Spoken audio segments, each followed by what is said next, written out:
another rocket ship puzzle for a friend of ours, and I just kind of want to show the whole process of it.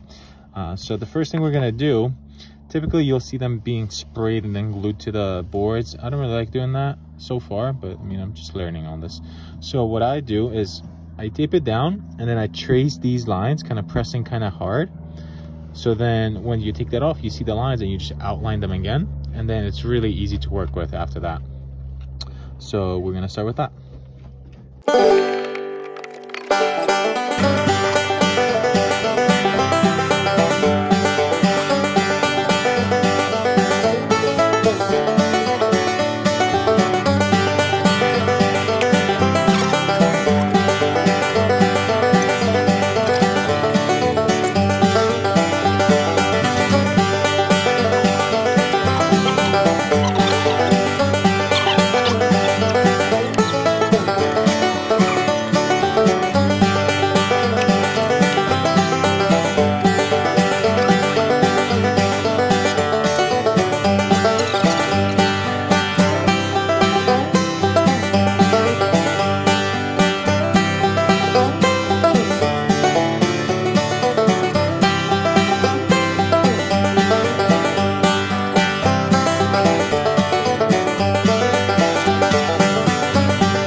Hey, well, here's our second rocket ship puzzle over here.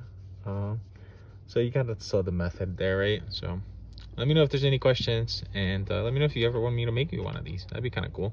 Back in my head, make my toes curl, yeah, yeah. Yeah, you got that yummy, that yum.